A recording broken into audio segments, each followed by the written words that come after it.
please take their seats. Hello, Adil. Yes, ma'am. It is not audible. Ma'am, I'll just check.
Good afternoon, everyone. We will be beginning the session shortly.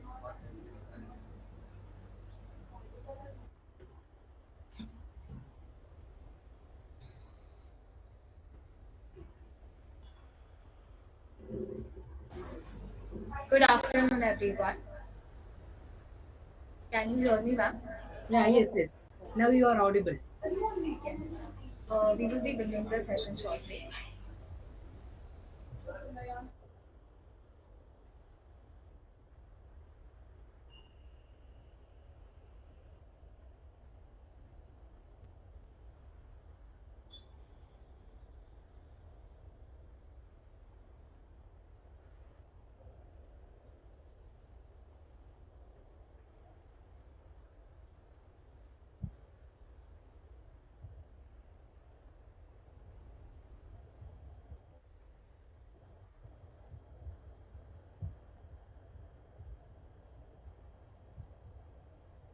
Adil, is there any problem?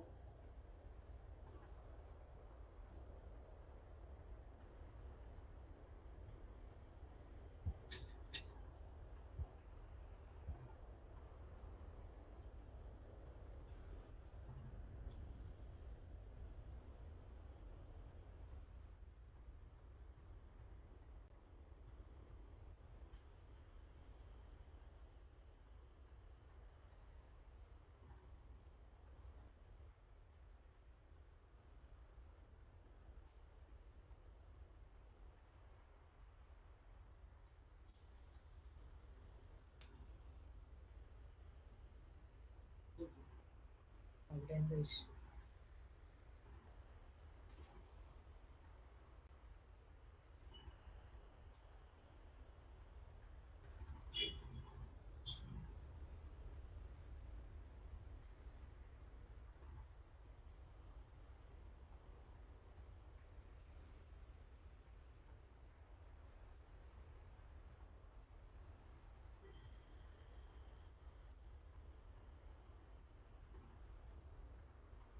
Organized.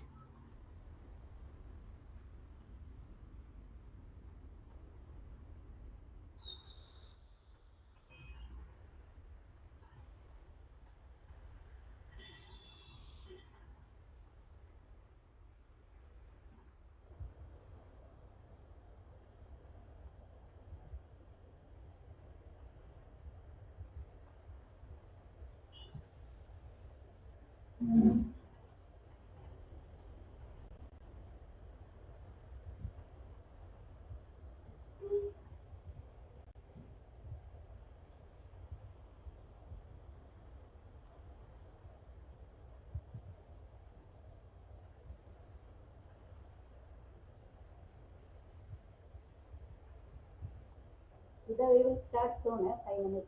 Okay, okay. Nice.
Am I audible, ma'am?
Hello?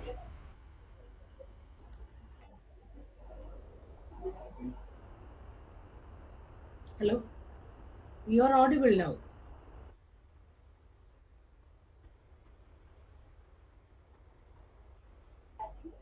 I'm audible, right? Yes, yes.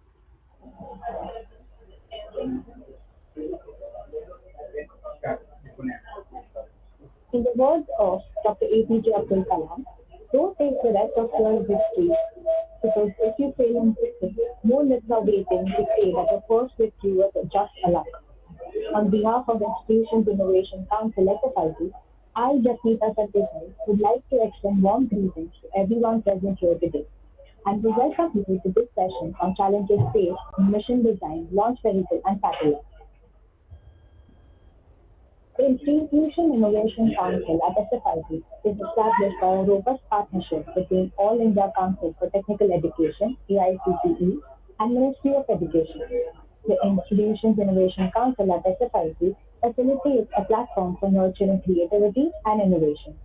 This initiative aspires to transform our institute into a dynamic center of novel ideas, ushering in a new era of visionary entrepreneurs and change makers. Small Step to the Moon, a giant leap for India's space journey. Chandrayan-III was launched on 14th of July 2023 from Sriharikota in India and succeeded in achieving a soft landing on Moon's south pole on 24th August 2023.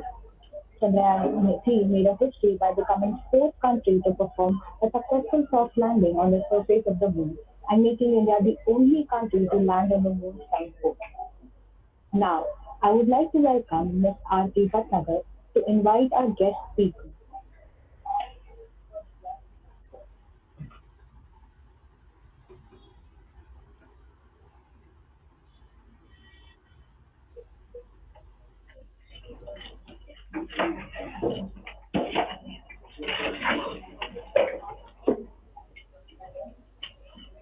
A very good afternoon to everyone present here. Let me introduce the speaker of the day, Dr. S. Geeta. Dr. S. Geeta is a former outstanding scientist of Indian Space Research Organization and has been heading the space transportation systems of Vikram Sarabhai Space Center as its program director. She has been responsible for the mission design involving mission, aero and thermal analysis, control and guidance design and simulation, structure analysis, advanced launch vehicle configuration, and design and propulsion system for all PSLV and GSLV missions. Dr. S. Geeta graduated in electrical engineering from College of Engineering, Thiruvananthapuram in 1985. And another proud moment is that our own principal, Dr. Cincy George ma'am and Geeta ma'am, they have been batchmates together. Subsequent to that, she completed MTech in Control Systems from the College of Engineering in 1987 in flying colors, securing first rank with distinction. She was awarded doctoral degree in robust nonlinear control design techniques for aerospace vehicles in 2016 by the University of Kerala. Her professional journey started in 1989 when she joined Vikram Sarabhai Space Center as an engineer in Control Guidance Division. She headed the digital autopilot design section of Control Design Division and was involved in the design and development of digital autopilots of satellite launch vehicles of Indian Space Research Organization. She was also involved in the design of digital autopilot of GSLV Mk3, the prestigious new generation satellite launch vehicle, and also for the reusable launch vehicle technology demonstrator RLVTD. She climbed the career ladder, attaining the post of Associate Project Director of GSLV and was responsible for mission design of GSLV for 4 flights, which includes the first successful developmental flight with indigenous cryogenic stage GSLV G5. She is credited to be the first lady Associate Project Director of a launch vehicle project. She was further designated as Associate Program Director, Space Transportation Systems, heading the control, guidance, and simulation team of STS. Her professional commitment and dedication were well recognized, and she was appointed as Program Director, Space Transportation Systems in 2019. Her distinguished research career is credited with more than 30 technical publications and has bagged Best Paper and Best Presentation awards. She has been conferred Suman Sharma Award in 2008 for the outstanding contribution as a women engineer instituted by IEI. Best Women Scientist Award in 2017, instituted together by ASI and ISRO, and prestigious ISRO Merit Award of 2018 in recognition of meritorious contribution to the Indian space program. She has also received APJ Abdul Kalam Award in 2022, instituted by Abdul Kalam Study Center, and Outstanding Women Engineer Award 2022, instituted by IEEE Kerala Section. She has guided 13 MTech projects and 5 BTech projects, and she has served as a reviewer to technical journals and jury for national conferences. Currently, she's a director, control system at Skyroot Aerospace Private Limited, Hyderabad, and she's also the adjunct professor of College of Engineering, Trivandrum. Dr. S. Geeta has always been an inspiring leader and a highly motivating mentor to her team members. Her contributions in all the domains of space transportation systems area are highly noteworthy. With this brief introduction, I would like to invite Dr. Geeta ma'am to deliver her talk. Welcome, ma'am. A very good afternoon to all of you. Thank you for the nice introduction. First of all, let me thank my friend Cincy George. We were in BTech, we were classmates. Further to that, 1 or 2 times only we met. And thanks a lot to Cincy for giving me this opportunity to present challenges in mission design, launch vehicles, and satellites. Thanks are to Dr. Adil and his team in helping me to have the presentation in this mode. With this introduction, shall I start the presentation? Okay. Okay. So, as you know, I have worked in the aerospace design of launch vehicles. Since today's topic, I am addressing the challenges in the mission design. Actually, I joined VSSC Vikram Sarabhai Space Center in '89 as a control design engineer, and my major work was on that time on the autopilot design. Moving on to GSLV, geosynchronous launch vehicle, I was the associate project director looking after the mission design of the launch vehicles.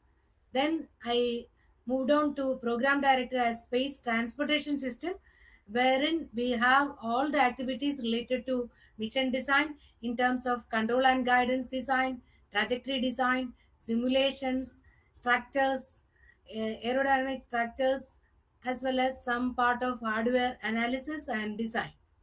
So I thought it will be very appropriate to give an introduction. This I can say only as an introduction because it is a vast area to the college students and teachers of SFIT, the challenges which are involved in the mission design of launch vehicles and satellites. I am not directly involved in the satellite design, mission design, but I worked as a reviewer for the Chandrayaan-II and Chandrayaan-III propulsion system. Then move on to, this is my overview of my presentation. First, I thought I will give a brief introduction of the mission feasibility and the configuration finalization of the launch vehicles and satellites. From that only, we should start our mission design process.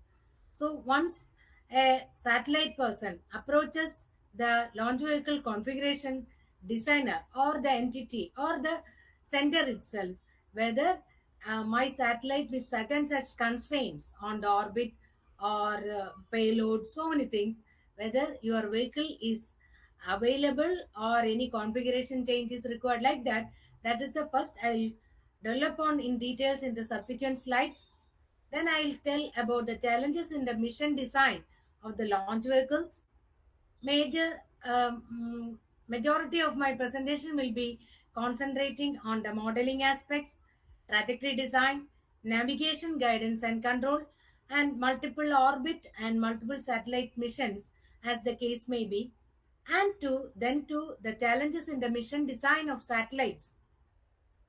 Before starting the mission design of satellites, we should have a brief awareness of this orbits.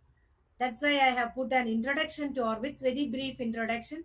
Then the orbit transfer, because nowadays we are seeing this lunar mission, Aditya mission, interplanetary missions of ISRO, and all other countries also. So orbit transfer, even for a satellite injection also orbit transfer is required when our satellite is not capable of putting directly into the orbit. In that case, the capability of the launch vehicle has to be very high. So in the regular missions of GTO also, we need orbit transfer. As otherwise also, if a launch vehicle has to do multiple missions, then also orbit transfer is required. Then there also, what is the modeling challenges and control design challenges. And finally, I acknowledge my team in VSSC also during my career, and also the present team. Then I'll move on to the mission feasibility. Mission feasibility, as I told, there are two branches of mission feasibility. First is a satellite, next, what is the launch vehicle. So that's why I have put it in two blocks: satellite requirements and the launch vehicle mission design constraints and the requirements. Once the satellite is finalized, for what purpose? Then its mass, everything will be finalized. Then satellite mass, orbit, which orbit it is, sun synchronous polar orbit or geo transfer orbit or low earth orbit. And the details of orbit will come to at the later slide. What is its apogee, perigee, inclination? What is the launch window? Whether any restriction is there in the lift-off time? What whether any multiple spacecraft is to be injected, or the different payloads in different orbit, that is called multiple orbit. Multiple spacecraft means in the same orbit different spacecrafts. And then our new interplanetary missions like Aditya L1 mission or this Chandrayaan mission. Chandrayaan itself, we have three missions, one, two, three, as you know. And then Mars orbiter mission, so many missions. In that case, it has to escape from the gravity of Earth. So the mission planning in terms of orbit, in terms of its payload, in terms of its launch time, all those things comes under the satellite. So once the satellite is finalized, what is my satellite? Finalized in the sense 90% of the characteristics of the satellite is finalized, because it is a back and forth scenario. If any some small requirements coming from satellite to change the launch vehicle or launch vehicle to satellite, it is a interlinking between the satellite and launch vehicle will be there. But to start with, we have to have the finalization of the satellite.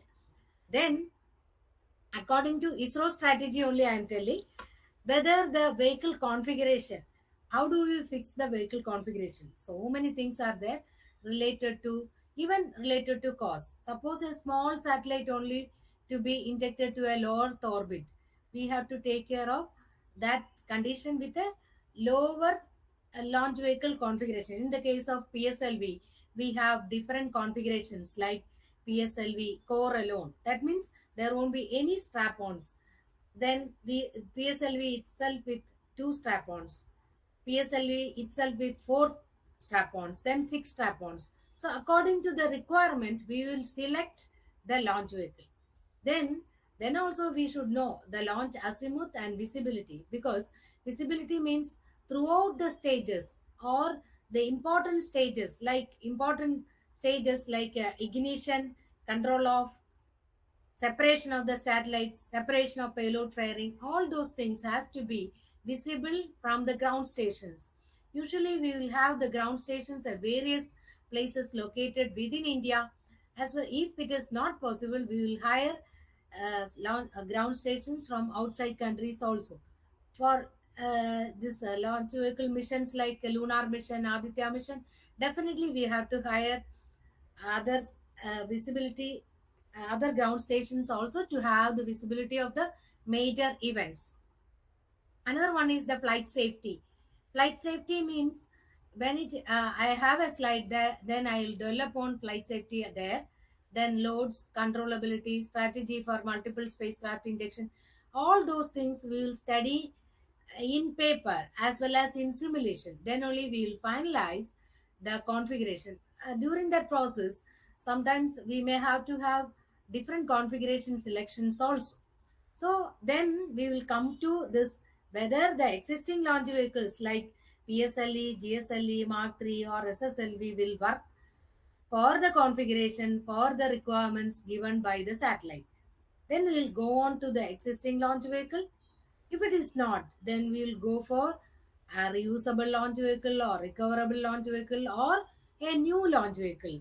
Because in this, even though I have put as a new launch vehicle, already as a demonstration of the reusable launch vehicle is already completed by ISRO in 2022 itself.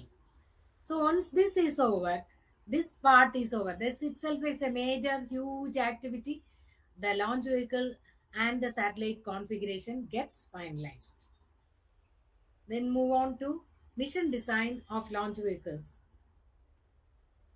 What are the challenges in the mission design of the launch vehicle?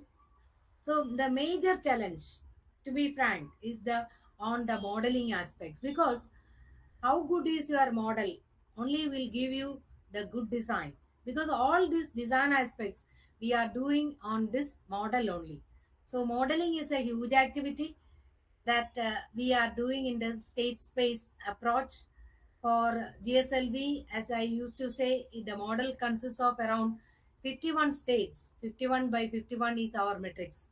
So the modeling is the one which is the major challenge.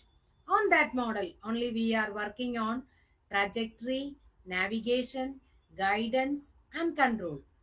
There are other areas also for the challenges in the mission design, like thermal aspects, structural aspects, so many things are there. But I am as a control engineer on the mission design, I am addressing on the modeling, trajectory part, navigation, guidance, and control. So trajectory is the one which takes you from the liftoff to the satellite injection with minimum fuel and considering safe zone impact. As I told you, I will brief on this safe zone impact in further slides. And navigation gives you information where you are. That means your present position. Using this present position and where I have to go, guidance will generate the steering commands. In a nutshell, I can say guidance give the autopilot the control what is the steering, and control gives you the required actuator commands to make the vehicle to go through the steering commands generated by guidance with without affecting its stability and integrity of the vehicle. And further to that, what is the load reduction required, that also will be taken care by the control. To be frank, each of this area is a vast area, but I'll give you in a nutshell what are the minimum things which is required for the students to get into the details of that area. So that way it will be helpful. And I'll move on to the modeling aspects. Simply, I told the modeling of the launch vehicle. In the launch vehicle model, what are all things required? All these bubbles leads into a model. Like it starts with the configuration, as I told. Configuration enters into the vehicle model. Mass properties of the subsystems, to some extent the atmospheric properties, because the first stage, usually the first stage of the launch vehicle, it has to go through the atmosphere, dense atmosphere. So atmospheric properties also plays a role in designing the trajectory of the first stage. Then, as I told, trajectory, navigation, guidance, and control. Then, actuator and sensor data. Sensor, through sensor only, we are getting the information from navigation. So, before modeling the vehicle, we have to have the structural data. Structural, this is on structure element, shown typically as the structure will not be like a rigid structure. Do while going through the atmosphere, it will be a bent structure like this. So structural data and associated dynamics, mass, e.g., moment of inertia properties. Because as you know, when the vehicle is flying, the propellants will be consumed. So because of each time, every 20 millisecond, the mass properties of the vehicle will be changing. So when the mass changes, as you know, the center of gravity and moment of inertia also changes. So this is because of the propulsion characteristics. Moreover, that when the stage is ignited and the stage functions are over, then the corresponding stage and associated systems will be separated from the ongoing vehicle. This is Mark III vehicle. So as I told, then aerodynamics. Aerodynamics also plays a major role, and aerodynamic data generation through computational fluid dynamics. That itself is a vast area, and one entity is working for that for each of the vehicle. Propulsion and entities there. Even though I have put as bubbles for each of this, or more than that, there are entities in Vikram Sarabhai Space Center to generate the data through testing, subsystem testing, uh, as well as to have. And with all these things, we will start with a consolidated vehicle data book. So for the mission design to start, the vehicle data book is the start of the mission design. One more thing is that I have not put here, a sequence of instructions, a number of sequence of instructions, like when to ignite, when to separate, when to control off. So vehicle data along with the sequence data is the input to the mission designer. So, as I told, this is a huge activity and an involved activity, and the correctness of the model is also very important, because, as I told you, the design as well as the analysis, everything is depend on the model is. So, what we used to do is we have to have subsystems. Like suppose for example, if you wanted to have actuator, then actuator as a subsystem, we have to have the test results with respect to frequency response as well as to time response, along with the other environmental conditions also. Those test results will find a place in the vehicle data book. Similarly for all other systems also. So once the model is ready, we will go for trajectory design. So, what is the trajectory design? Here itself, I have shown a trajectory for Mark III. Mark III is the vehicle which carried our Chandrayan-II, Chandrayan-III, as well as other payloads also. So, because nowadays, now everyone is concentrating on Chandrayan-III, so I thought the trajectory design part of GSLE Mark III I will put. So this is the Mark III vehicle from the lift off. Then as soon as the first stage function is over, then the strap-ons are separated. Then it move on. Then with the second stage and L40, L110 stage and the payload fairing. This is the place where payload fairing is separated. Payload fairing, you know, payload within the payload fairing only, all satellite, whatever may be, Chandrayaan-III or regular satellite or anything, will be inside the payload fairing. That is because while it goes through the atmosphere, the severe atmospheric disturbances as well as the temperature effects will be there. So at about around 115 kilometer, that is our regular altitude, only this payload firing will be separated. And this is a third stage, that's a ignition, and you can see this satellite is separated. Further to that, the trajectory is depending by the satellite.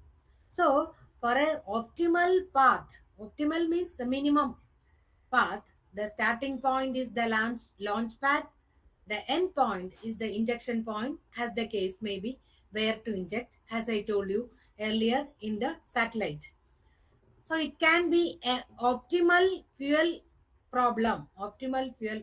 Here we are uh, optimizing the fuel for a fixed payload or maximize the payload for a given propellant loading, honoring several constraints. This is the 2 point. So initial start point is this, end point is there. So many constraints are here. Payload pairing constraint is there. The impact point of each stage or subsystem, there is a constraint. Impact and the safe impact or instantaneous impact of the trajectory at should be near the ocean or something like 220 nautical miles from the landmass, and it should not fly over landmass like thickly populated area. So many things are there. These are the constraints. So finally it boils down to a 2 point boundary value problem. End point is this, start point is this, honoring so many constraints. That is called constraint optimization problem. Then what are the constraints? What are the constraints? Endpoint constraints means the trajectory endpoint. That is the orbit size, inclination, argument of perigee. So many things are there.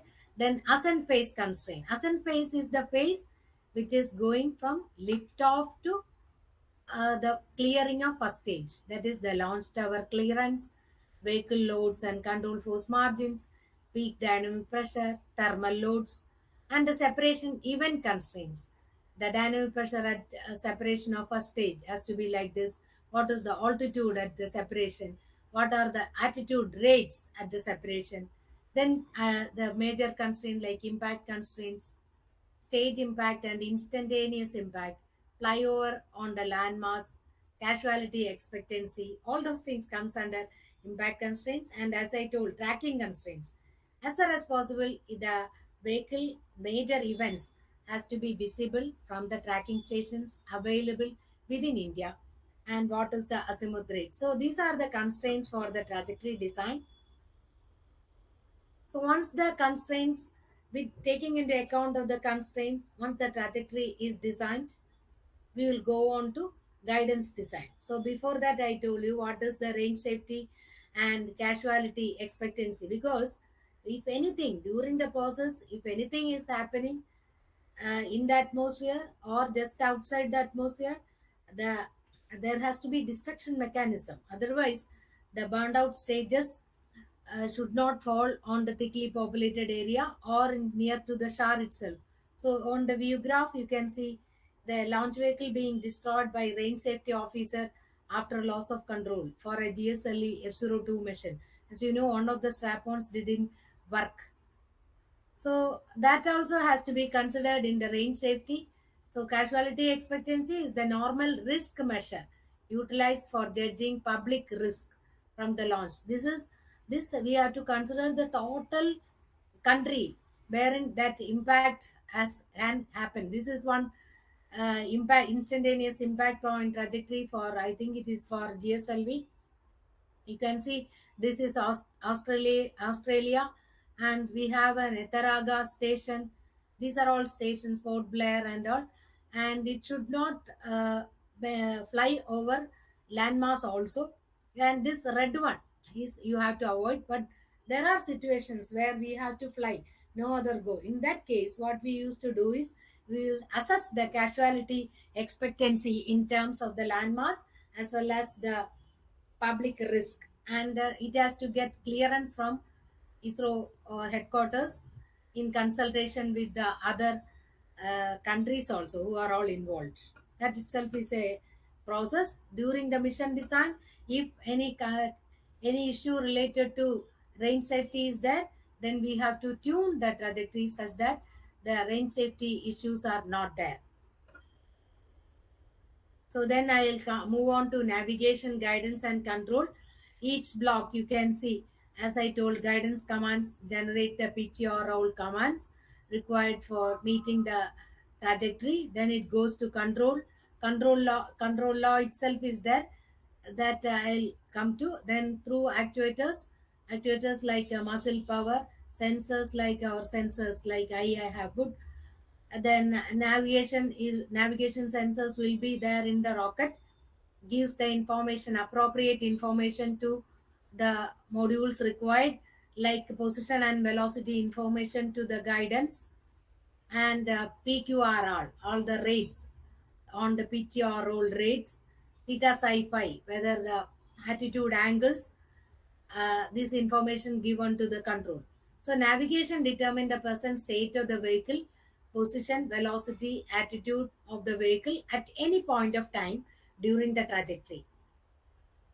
Guidance gives the steering vehicle to the desired state, target, position, and velocity by computing the required orientation to which the thrust vector to be directed. In fact, it is like steering commands are generated open loop steering. That is the trajectory design. In the guidance, it is a closed loop guidance because all the vehicles will not perform exactly nominal or no. So whatever deviations coming in the propulsion has to be taken care to reach the target conditions. So guidance usually works in the closed loop guidance. Control will be always closed loop. That is the rotational dynamics in the picture of dynamics are controlled by the control loop. So this is the block diagram for navigation, guidance, and control. When guidance comes, it is the open loop guidance in the atmospheric phase and closed loop guidance in the exo-atmospheric phase. In the open loop phase also we can have the closed loop guidance, but in the open loop phase or in the atmospheric phase, the major task is to clear the atmosphere in presence of wind and atmospheric that friction, to clear the atmosphere as early as possible, keeping the integrity and stability of the vehicle. So, the major concern in the atmospheric phase is to clear the atmosphere without affecting the stability of the vehicle. So, that is why we are concentrating only as open loop guidance in the atmospheric phase. And the closed loop guidance is to generate the optimal steering program to meet the mission specification considering the targets from open loop trajectory design. Open loop trajectory design is the one whatever I have told as the trajectory. You can see this is a multiple orbit mission. You can have one orbit like this, to second orbit like this, that is an intermediate orbit. If you want to go from 1 to 3, you have to go through 2, then 2 3. This has been done either by the satellite launch vehicle if the scenario is the putting the responsibility of first satellite in this first orbit and other satellite in the second orbit. Then the satellite launch vehicle itself will put into orbit. Otherwise, the responsibility of the satellite to make use of its fuel and go to other orbit. So this is the guidance strategy. Why I am dwelling upon the control and guidance and trajectory design for the launch vehicle in detail, because in a nutshell it is similar to this only for the satellite also. Only thing is it doesn't have thick atmosphere, but at the satellite level the lower atmosphere disturbances also matters. So, but trajectory design and guidance is to maintain, and autopilot is to maintain in the trajectory that is the requirement from the satellite. So, when satellite comes, I'll tell about that also. So, comes to the digital autopilot. Digital autopilot is the innermost loop of navigation, guidance, and control. And I have told steering the vehicle along a desired trajectory, maintaining the structural integrity. So, attitude is in terms of pitch and roll channels from liftoff till the end of flight, and maintains the stability of the vehicle avoiding control structure and slosh interactions. So this plot shows the interaction, and you can see this is a representative plot. This red one is the divergence of flexible body divergence, and the vehicle is out of control. So what are all things you have to do to make the vehicle stable is you have to have stability and integrity in presence of structure and slosh interaction. Slosh is the nothing but the oscillations of the liquid within the tank, which makes the system unstable at some points. But I am not addressing this also because these are all very very large area. In a nutshell, you have to take care of all the dynamics coming into the launch vehicle, and wherever required you have to have appropriate design techniques to make the system stable. So this shows what is the pitch motion. Up and down motion is the pitch motion. Right and left motion is the yaw motion, and rotating motion is the roll. So dynamics like pitch dynamics, yaw dynamics, and roll dynamics will be there, considering all the that bubbles I have shown in the modeling. And that model you have to work, and depending upon that, control system has to be decided whether to notch filter, lag lead filter, or roll off. All those things comes under the autopilot design. And this is for the rocket, because in the when I wanted to show with the rocket, it is not possible. That's why I have put for the previous slide yaw motion in this aircraft kind of structure. So this is the roll motion. And once you have designed the navigation guidance and control, you have to have a number of offline studies as well as the real-time simulations. Real-time simulations means this onboard computer and its code as well as the data will be there, and other modeling of the launch vehicle will be in the computer. So that is why this offline study itself is a huge activity, starting from liftoff study, controllability study, stage transition. That means from one stage to second stage, first stage to second, second to third, then control slosh interaction, control structure interaction, Monte Carlo simulation, flight safety analysis, and the DOL wind bias. That is the day of the launch. On the day, we decide the trajectory so as to have minimum load on the vehicle. That is called day of the launch wind biasing. For that, we have to measure the wind on the location of launch, like Sriharikota. And in the onboard computer in loop simulation, around 160 simulations we used to do, or more than that for a new vehicle. And then the simulated input profile, integrated profile test, stress soils, hardware and loops. Some words you might have heard: hills, HLS, ALS, actuator and loop simulation, and performance oils. Once you are ready with all these things, and you have to go. This is a block flowchart kind of thing. As I told, trajectory design, CLG design, DAP design, simulations, and readiness of onboard software and init file. Then it goes to all validation procedures. And once you are convinced with all review forums, review I have not put, review forums, it's iterative process, everything is over. You are ready with an onboard software as well as an init. Then it will be loaded in the mission computer. Here you can see a typical rate plot, your rate and DAP command for a simulation. And then further to this, you might have heard in the onboard init will be loaded, is loaded in the computer during our launches. So once this is over, and then further to that also so many tests are there. In a broad way, the mission design part is over once you have reached to the onboard init and program level. Now I'll move on to the mission design of satellites. Uh, as I told, I am addressing only the mission aspects, mission design aspects of the satellite. Further to that, there are so many things: physics of the satellites, payload capability, so many payload, what it does, how does it do, the measurement of that voltage levels, temperature levels, so many things are there. I have not worked in that area also. I am not addressing that, but you can very well see from the ISRO sites of satellites, uh, what are the functions of payloads and all you can see. But the mission design aspects, aerospace aspects of the satellites only I am addressing here. So as I told, a brief introduction to the orbit. So there can be sun synchronous polar orbit, and also depending upon the requirement of the satellite. Geostationary orbit, you can see on the top on animation, that is a polar orbit because it goes from pole to pole. And then geostationary orbit, then geo transfer orbit, and then Molniya orbit.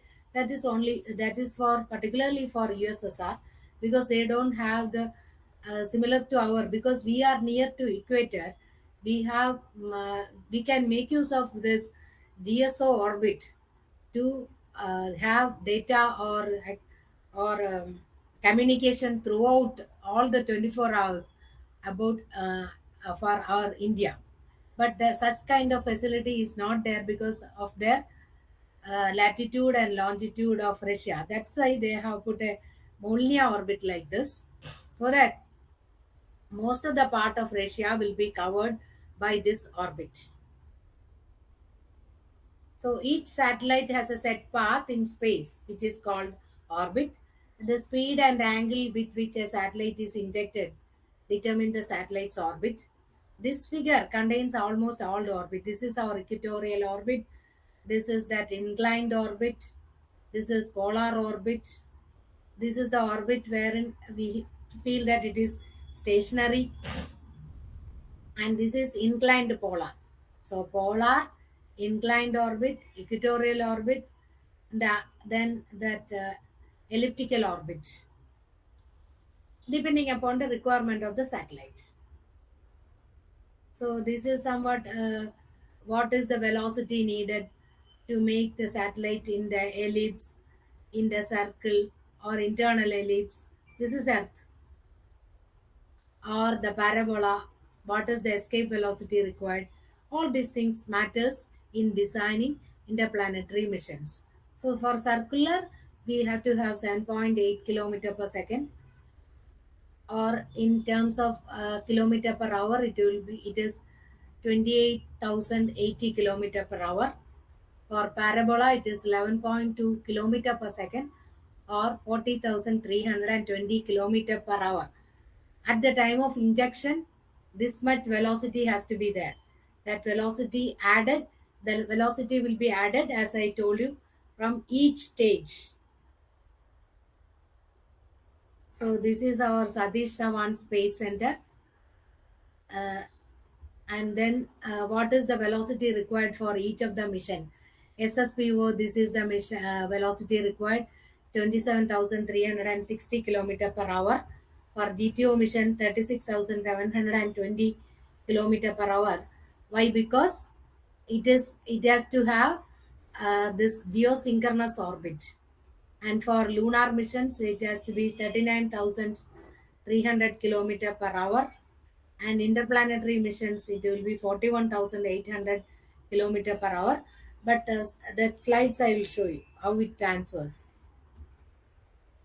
So orbit we have heard, depending upon the payload requirements. What is the orbit? Then definitely a orbit transfer will be required, and also this landing challenges. So orbit transfer and landing challenges I am addressing through our various missions of ISRO. So ISRO's interplanetary mission, first one is the Mars orbiter mission. You can see this Mars orbiter mission. This is a lunar mission. These are all our satellite missions. Then this is PSLE C-25 Mars orbiter mission. As you can see, the launch vehicle is injected at some orbit, depending upon PSLE capability. is another complex technical mission well appreciated by India and world community. It was in PSLE C25. Now the mission whatever we had PSLE is C57. So once you are, this is injected orbit and so many orbital maneuvers, and then it enters the Mars orbiter. This is Mars. So all these points, all these things are carried out by the available fuel in the propulsion system. Similarly, this is ISRO's lunar missions. As you know, we have Chandrayaan-I mission, Chandrayaan-II mission, and Chandrayaan-III mission.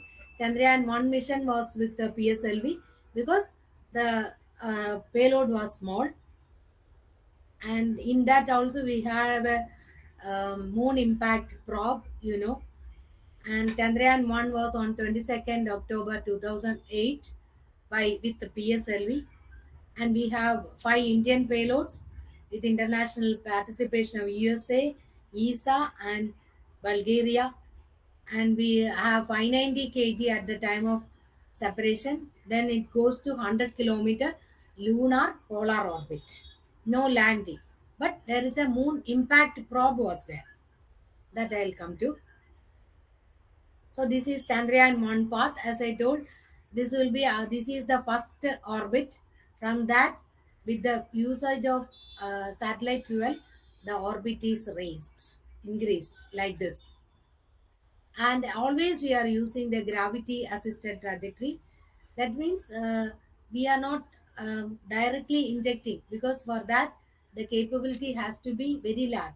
Wherever possible, we are making use of the gravity effect also in increasing the orbit size. That is why we are taking something like 4.5 months for Aditya mission, like 73 or 83. I'm not very clear about the days. 83 days, I think. July 4th was the 14th was the launch. August 28th was the touchdown. Like that, it is because of the gravity assisted trajectory. Why not we are using direct impact? Because for that to make it direct impact, we have to have direct launch to that orbit. We have to have big vehicle. Capability of the vehicle has to be very large.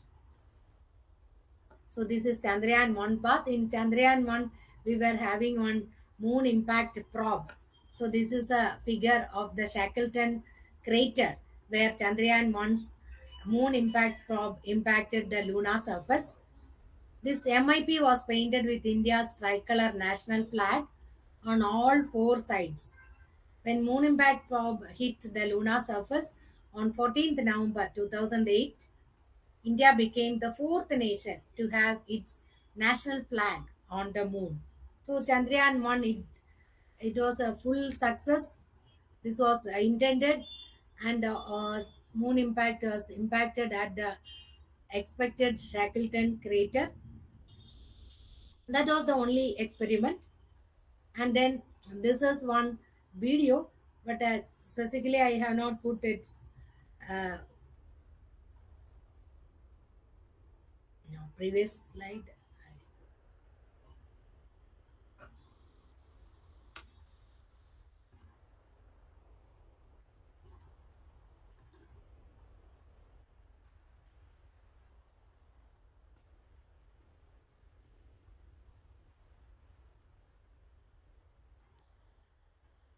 You can see the separation of the satellite, and it goes to the first orbit. This is there in our website also, but I thought I'll explain with that. This is a 240-kilometer orbit. Then orbit size is increasing.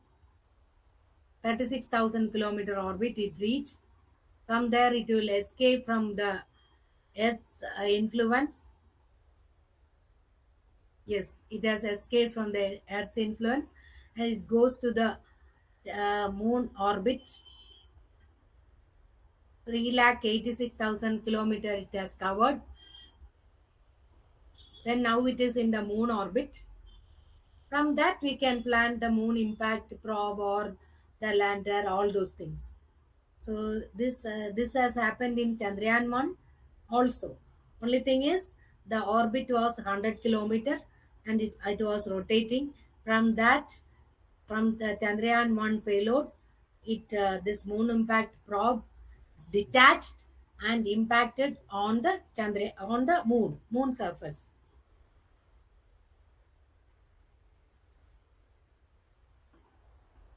So then our Chandrayaan-II mission, do you know that the GSLV vehicle, wherein I have shown the trajectory, that is the vehicle which carried Chandrayaan-II. Chandrayaan-II and Chandrayaan-III more or less same only.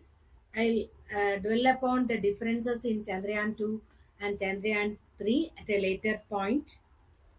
So it has got Chandrayaan-II also has got the Vikram lander and the orbiter, and Chandrayaan-II orbiter lander is a Vikram, and Pragyan is the rover inside the lander, and the trajectory part I have shown earlier video also has shown. And in the Chandrayaan-1 we have injected into a 100 by 100 kilometer orbit only, and then moon impact probe was there, whereas the Chandrayaan-II the requirement was we have to land soft land on the appropriate place of the moon. In the case of Chandrayaan-III, on the south pole, and the orbiter will be orbiting around the moon at a 100-kilometer orbit, and it takes photo. Now also Chandrayaan-II orbiter is working, and the Chandrayaan-III related informations, all soft landing, so many informations have come through orbiter only. So orbiter as Chandrayaan-II orbiter was do very nicely. Now also it is working, and some problem was only in the soft landing. Is that has reached near to moon, but it couldn't soft land and it crashed.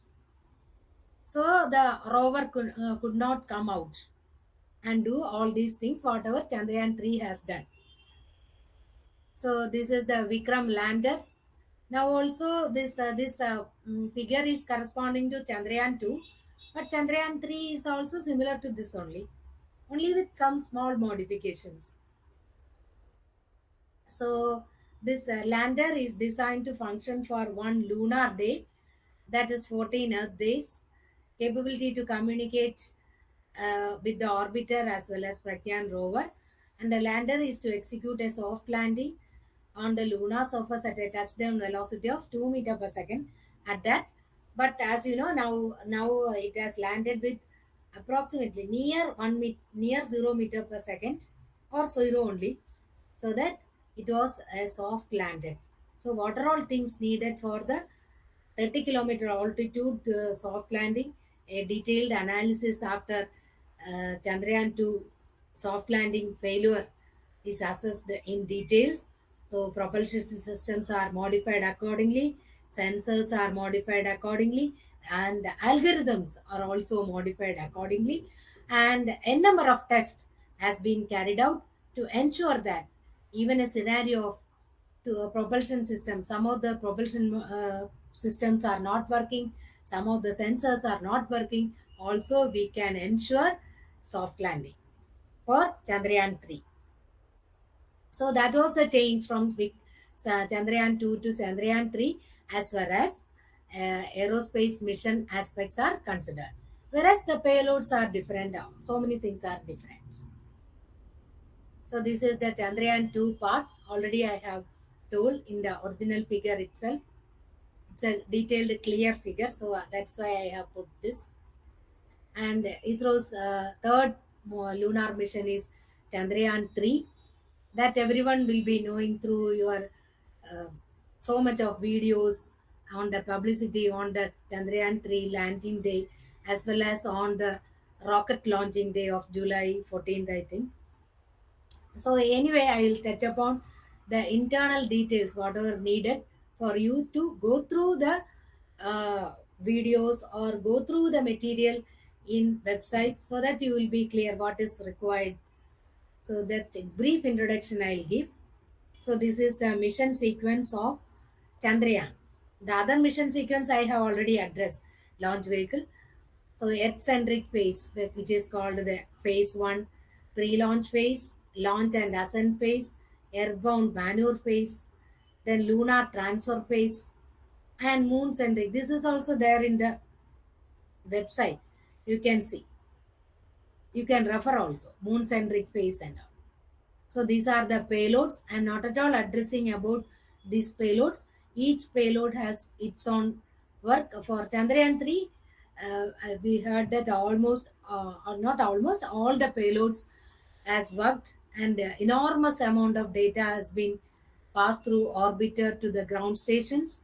Our scientists are working on that data, and maybe a number of papers will be coming from the data, which will be useful for not only for ISRO or India, but internationally also will be useful. And some of them you might have already heard. And this trajectory already I have told. And then this I thought I'll put it in the last, because everyone was looking at the Chandrayaan-III lander time, how it has worked. So, from whatever altitude, from 100 kilometer by 100-kilometer altitude or orbit of the moon, it has to reach to 30 kilometer. From that, that is called the crucial last 15 minutes. This also has come in so many papers also. So there we have to have four different phases. The scenario of each phase is very, very, very, very difficult and critical and crucial. So from 30-kilometer altitude, it has to go to 7.4 kilometer or 7.4 kilometer. At that time, when it enters the 30 kilometer, it is around 1.68 kilometer per second was its velocity.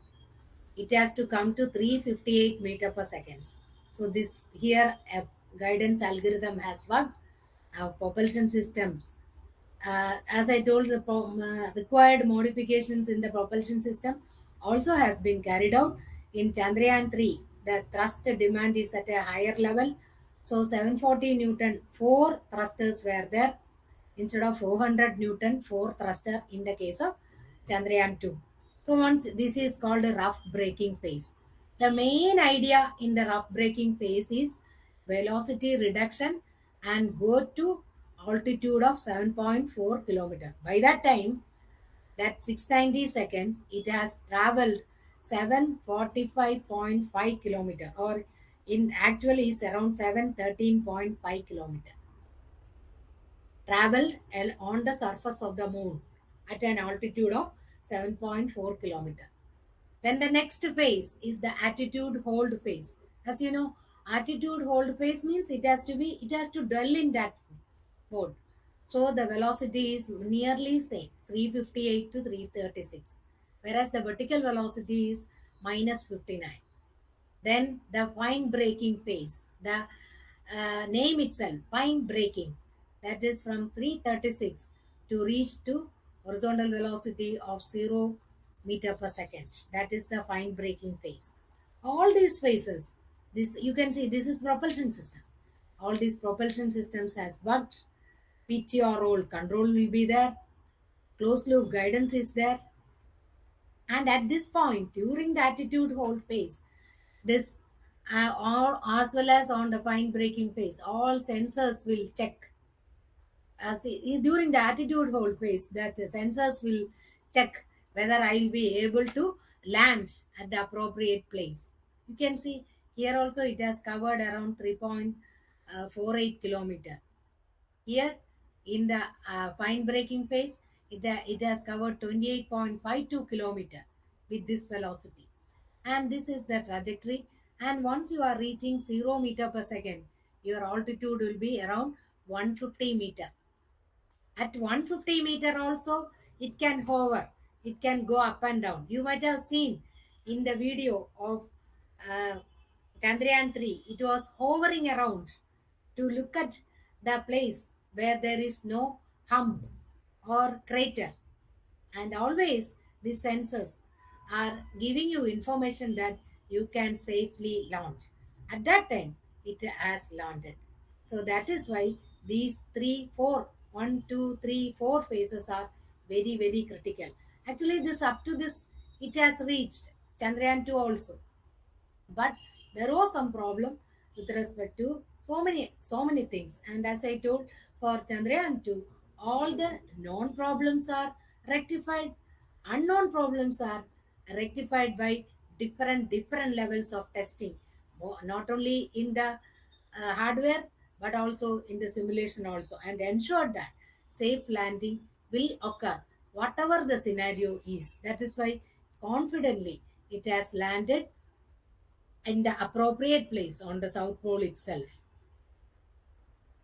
And further, you have seen the rover has come out, it has moved, and it has taken photographs. So many things are there. And I thought, since the Aditya mission is also over, I will slightly I'll touch upon the Aditya also. This is also there in our website.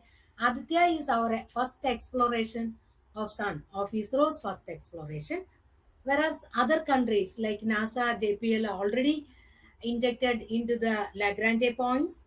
So that is called Aditya L1. There are 5 Lagrange points. We are putting the satellite. We have to in the L1. What is the Lagrange point? The importance of Lagrange point is where the gravity of both bodies. In the case of moon mission, the bodies are Earth and Sun. Gravity of both bodies is balanced. Here, the NASA's mission, it has got collected the particles of the solar wind in specially designed high purity wafers. After 2 years, the sample collectors were restored and returned to Earth. Whereas in our case, we are putting the satellite in L1 and constantly getting the information from of the sun and nearby. Whereas they have collected. This has happened in 8th August 2001. And this is NASA's point, because Lagrange points clearly they have put it in this slide. So I thought I'll put it. And already returned. And the samples are stored and catalogued under ultra pure clean room conditions and made available to the world scientific community for study. So this is NASA's. Ours is Aditya L1 mission, as I told, putting the spacecraft in the L1 Lagrange point. It is 1.5 million kilometers from the Earth. That is about 4 times farther than the moon. So the Aditya L1 payload are expected to provide most crucial information to understand the problems of coronal heating, coronal mass ejection. That's what they have collected, coronal mass ejection in the NASA. Pre-flare and flare activities and their characteristics, dynamics of space weather, study of the propagation of particles, fields in the interplanetary medium, etc. etc. There are all scientific payloads in the Aditya L1. So this is the deployed way of the satellite. And as I told, there are 5 Lagrange points. And what is a Lagrange point also I have addressed in detail in the first slide of Aditya. And this is our trajectory. As I told, it has to escape from the Earth's sphere of influence, that is called SOI, then the cruise phase, and then it puts in the L1 halo orbit insertion in L1. This is that. Aditya L1 in the halo orbit around the L1 point. So that will come after 120 days after injection only. It has to travel this, it has to travel through all these things.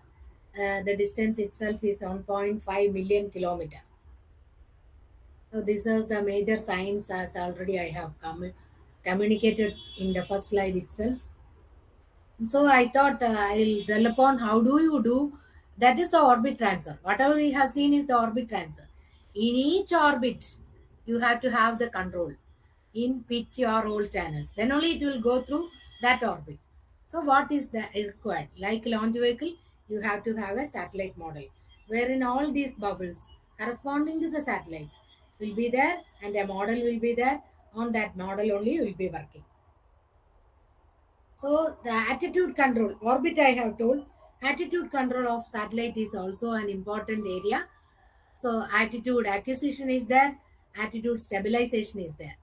Why attitude control is there required? Because there are various disturbances. We are thinking that it is atmosphere is over. Then also atmospheric drag is there, solar radiation is there, gravity gradient torque is there, magnetic torque is there, meteorite impact is there, and internal torques within that also is there. So how do you do? You have to have pitch your roll control as in the launch vehicle. So antenna is there, camera pointing is there, solar panels, all these things are sensors, and according to the requirement, camera has to be pointed, antenna has to be pointed. That are all your guidance commands like launch vehicles.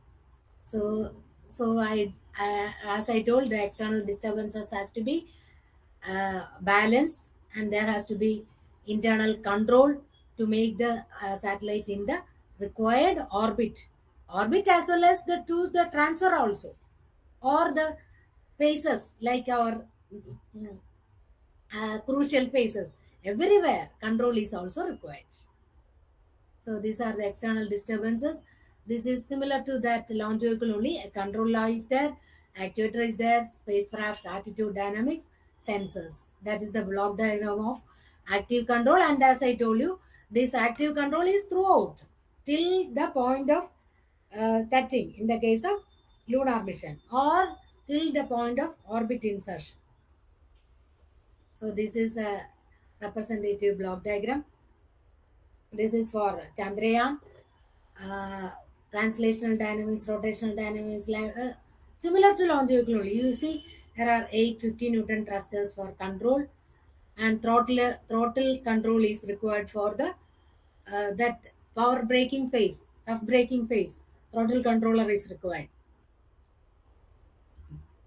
And I thought, since I have told about all these things, I will just have a lift off also. This is an old PSLV lift off, PSLV C52 lift off. You can see.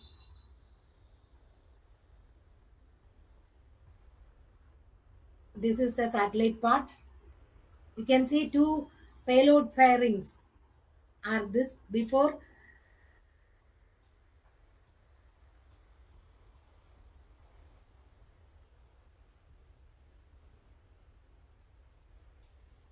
This is a PSLV vehicle with a 6 strap-on configuration. PSLE C52. I think there are two satellites in this vehicle. 10, 9, 8, 7, 6, 5, 4, 3, 2, 1, 0. Plus 5 seconds. सफलतापूर्ण उत्थापन PSLV C52 We used to see in this view when we are coming out of the mission control center. आसमान की ऊंचाइयों पर जाता हुआ PSLV C52 stage performance लक्षण है गर्जना करता हुआ rocket. We are about 1.5 minutes after the launch. The altitude is 48 kilometers. separated. Strap-ons have separated, and the core stage will burn till 1 minute 50 seconds. This is animation only. PS1 stage को पृथक किया जाएगा तथा PS2 stage का प्रज्वलन. Stage separated. Second stage engine started. The ignition of the second stage has been confirmed. Flight parameters Bearing separated. ऊष्मा कवच पृथक हो गया. द्वितीय चरण का सामान्य प्रदर्शन. Second stage separated. Stage ignited. तृतीय चरण का चलन काल समाप्त होता हुआ और अब यह बंद हो गया है. होस्टिंग फेज शुरू. Vehicle in hosting phase. Third.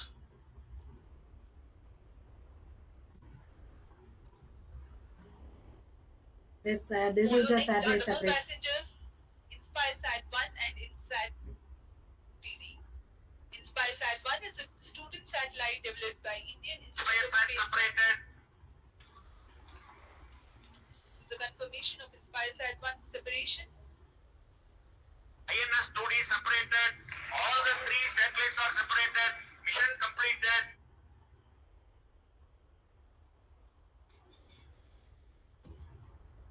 Finally, I acknowledge all those who have contributed in preparing this presentation as well as uh, during my tenure in BSSC. Thanks to all of you. Thank you.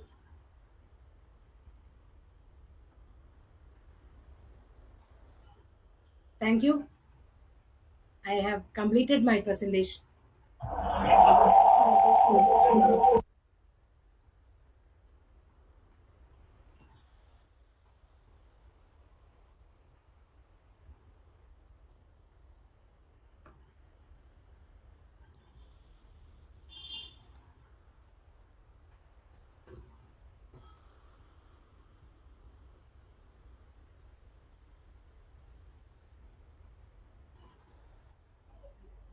Thank you so much ma'am, for your presentation. We have received a few questions from our audience, and we would really appreciate if you could address them.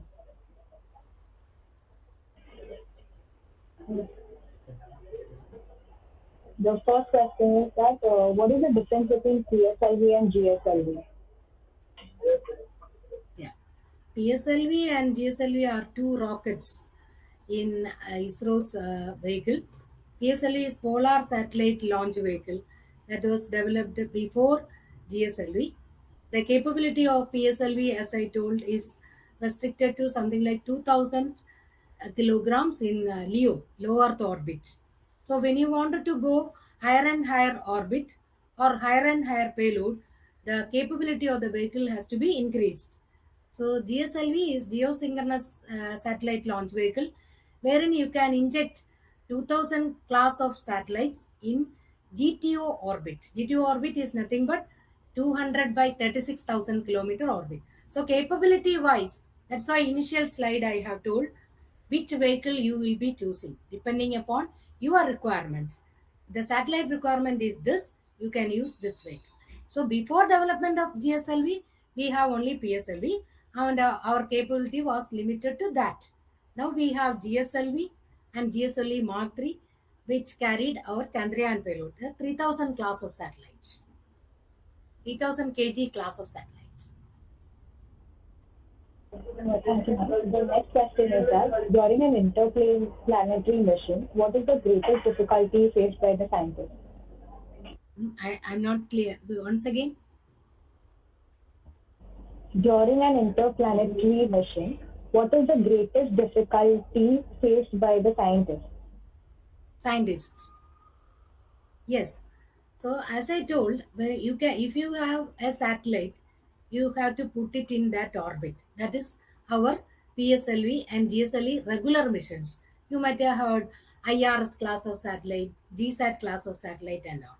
That will be orbiting in the prescribed or intended orbit. There also PTR roll control is there. For that, a satellite to be in orbit, it has to have in orbit, whatever I told. In that particular orbit, that satellite has to have this much velocity and this much inclination. For meeting that, to be in orbit, even though PTR roll control is there, to be in orbit, it has to have that velocity. Whereas, in the case of interplanetary missions, it has to escape from Earth's gravity. That is called sphere of influence, SOI. It has to escape from the sphere of influence of Earth because we are launching from Earth. Then it has to reach to that orbit of moon. Suppose if it is interplanetary mission to moon, and then it has to reach to moon's orbit.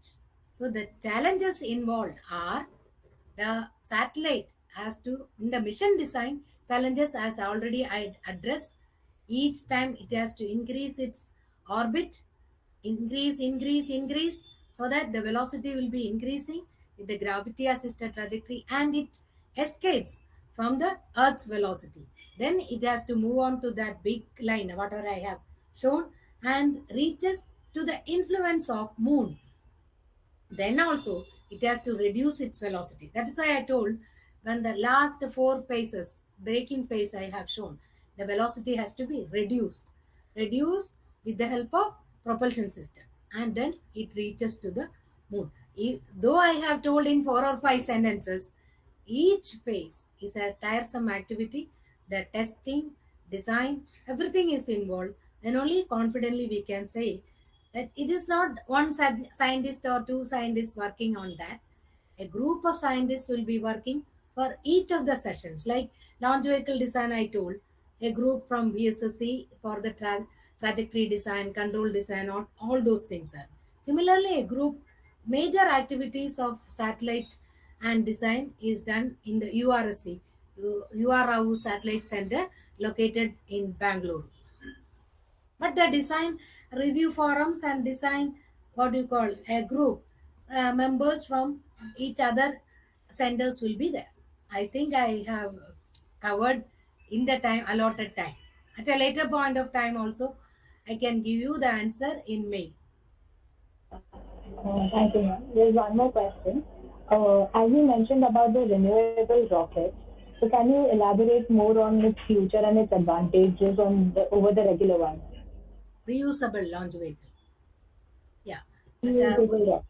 Yeah, reusable launch vehicle means, as you have seen in the video, the spent stages are going to the sea. We are not making use of that. So reusability, as the word implies, we have to make use of the spent stages also. For that, simply if you are taking from the sea and we cannot use it, the tank and the associated systems we cannot reuse. For that, to make it as a reusable thing, the rocket, while designing itself, we have to have the design aspects. One example I'll tell. If you want to make use of the first stage of GSL, whatever then it has to be reoriented. It has to come like our Chandrayan landed. It has to land in the appropriate place. Otherwise, the vehicle might have broken.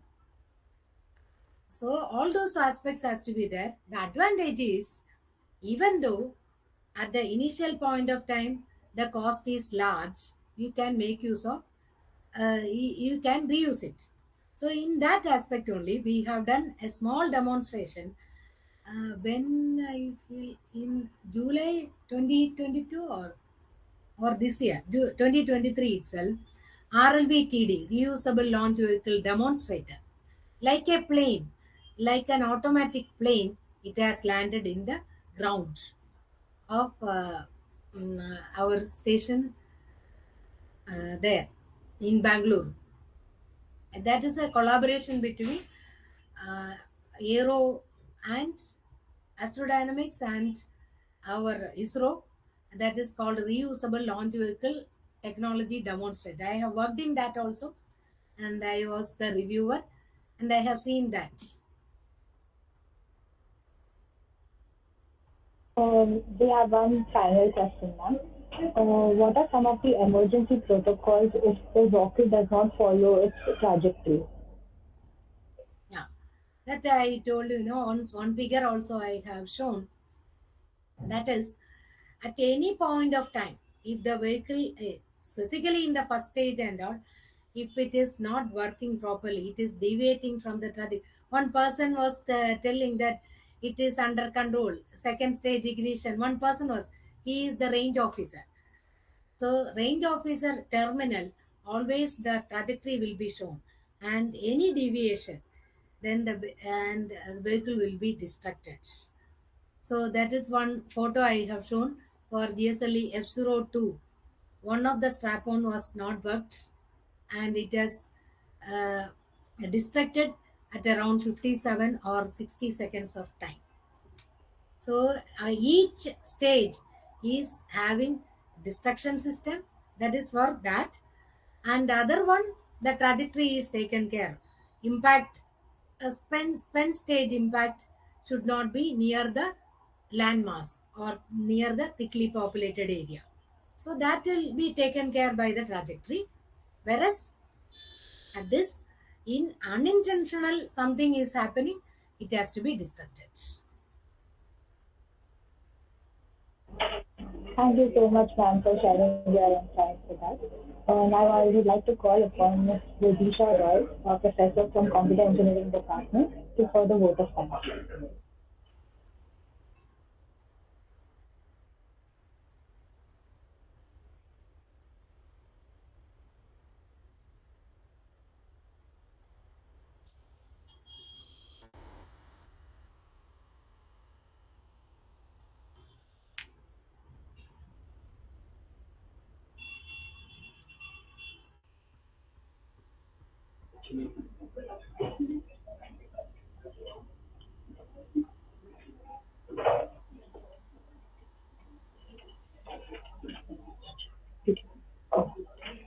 Good evening, everyone.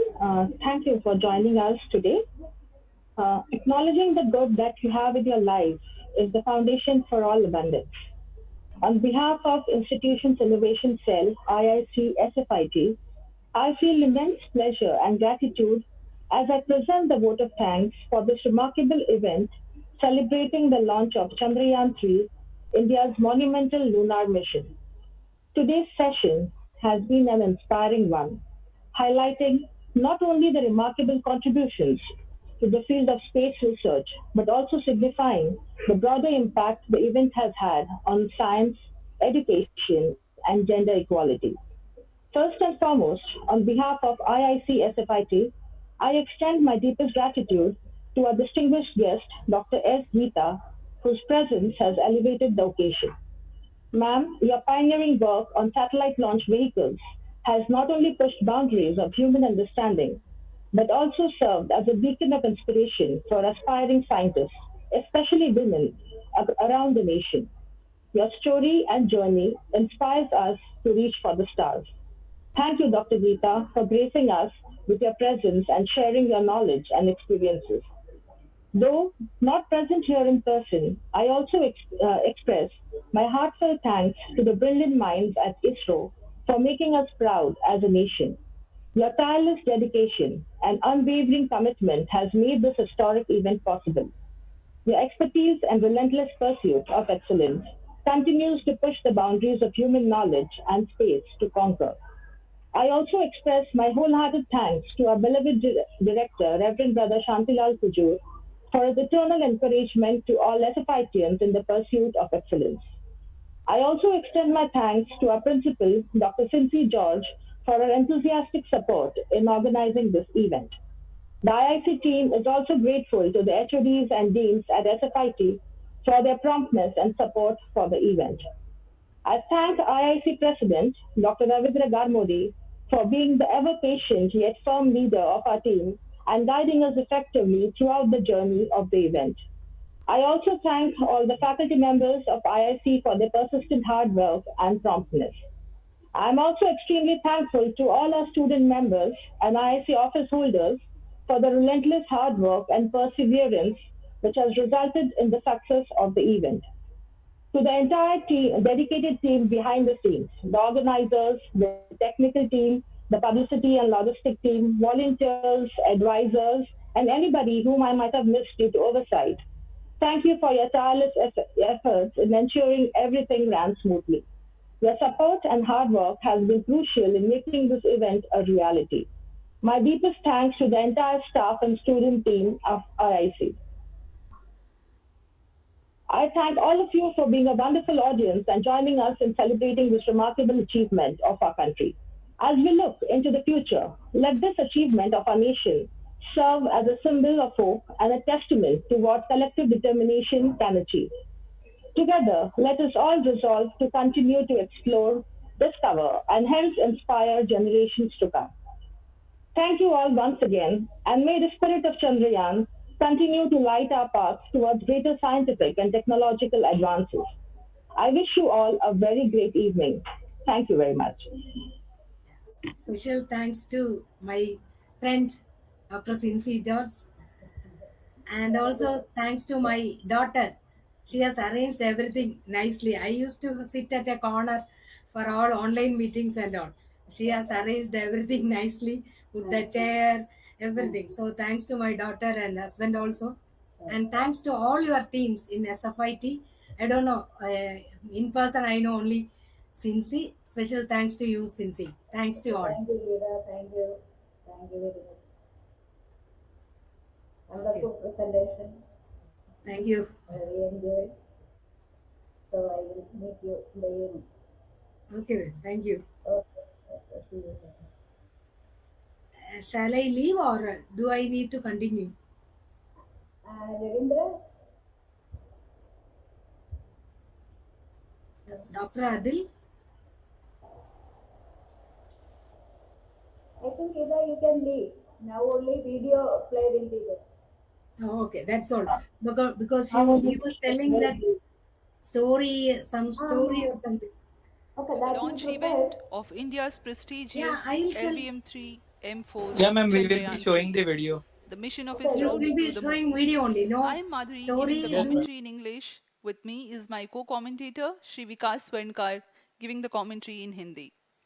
We are joining you from the Mission Control Center at Satish Dhawan Space Center, Shar, Sriharikota, the spaceport of India. The launch of LVM-3 M4 Chandrayan-III is scheduled to take place today, the 14th of July 2023 at 14:35 hours Indian Standard Time from the second launch pad. The mission intends to place Chandrayaan-3 weighing 3,900 kilograms into an elliptical parking orbit having a perigee of 170 kilometers, an apogee of 36,500 kilometers, and an inclination of 21.3 degrees. Eventually, the destination of Chandrayaan-3 is the moon, located 384,000 kilometers away, which will be achieved through a series of orbit raising and course correction maneuvers over the next few weeks. नमस्कार। भारतीय अंतरिक्ष अभियान और इसरो के गौरवपूर्ण इतिहास में एक और अध्याय जुड़ने जा रहा है, जिसके साक्षी हम सब होंगे। आज 14 जुलाई 2023 को इसरो के सतीश धवन अंतरिक्ष केंद्र के श्रीहरिकोटा के द्वितीय प्रमोचन मंच से भारतीय मानक समय के अनुसार दोपहर 2:35:17 पर LVM-3 M4 चंद्रयान-3 मिशन का प्रमोचन किया जाएगा। यह पूरे भारतवर्ष के लिए एक उत्साह और गौरवपूर्ण भरा समय है। हम मिशन नियंत्रण कक्ष से मैं विकास स्वर्णकार अपने साथी कमेंटेटर मिस माधुरी पी के साथ आप सभी दर्शकों का हार्दिक स्वागत करते हैं। हम आपको मिशन से जुड़ी सारी जानकारियां तथा आंखों देखा हाल सुनाते रहेंगे, तो बने रहिए हमारे साथ और साक्षी बनिए इस ऐतिहासिक मिशन के लिए। TC Shar 1 and 2. इस मिशन को कुल 4 मुख्य भागों में बांटा गया है। पहला, चंद्रयान-3 अंतरिक्ष यान को LVM-3 द्वारा 170 बाई 36,500 किलोमीटर की इलिप्टिकल पार्किंग ऑर्बिट में 21 डिग्री के झुकाव के साथ अंतक्षेपित किया जाना। दूसरा, पृथ्वी की कक्षा को छोड़ चंद्रमा की कक्षा में जाना। तीसरा, चंद्रमा की सतह पर लैंडर का Only will lead to a very good leader. That is the first and foremost thing that I have heard. But everyone cannot be chairman also. There will be one chairman, some center directors and all. That luck and all, so many other factors also plays. But among these legendaries, whatever I have seen is their techno-managerial capability puts them in the top level. And the other one is the quick decision making capability. So in all this WhatsApp and all, now you are hearing so many things about our present chairman all.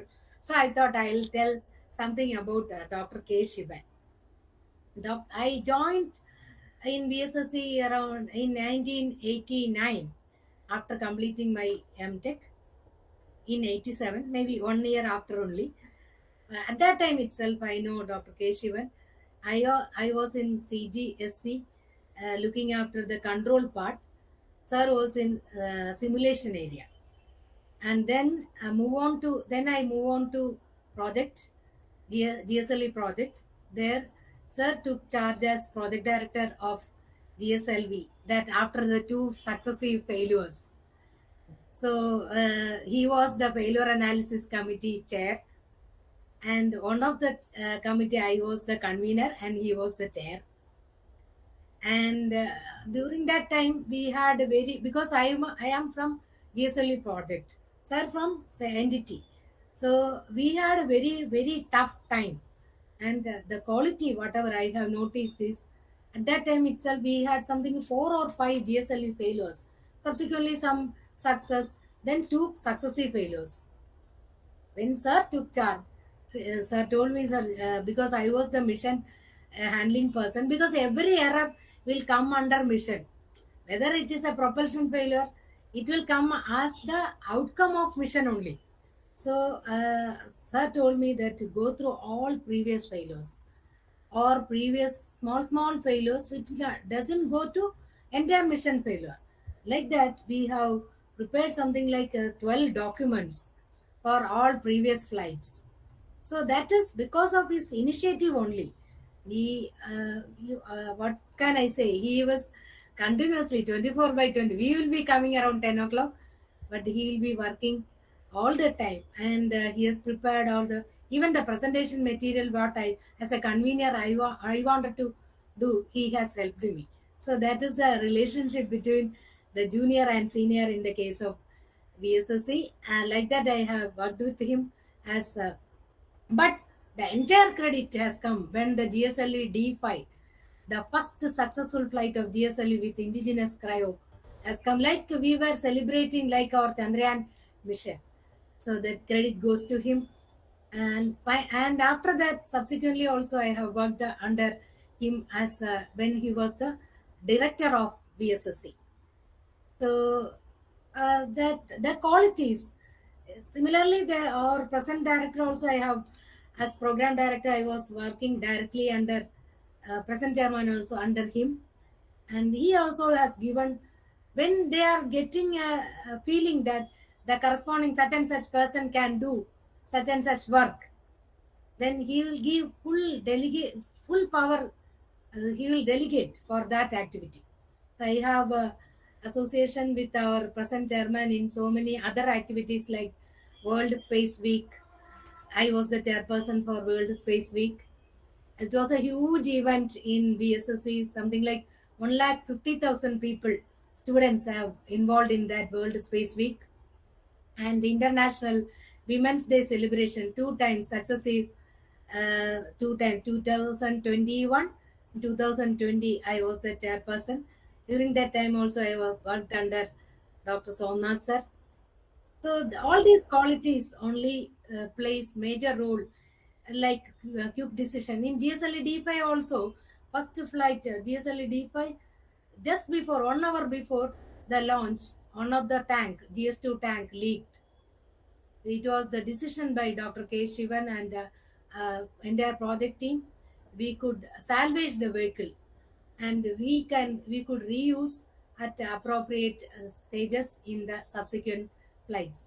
So I think these are the call. This way only I can tell the story. Is it okay? Yes, yes. Nice. Okay then. Thank you, Yes. Yes. Adil,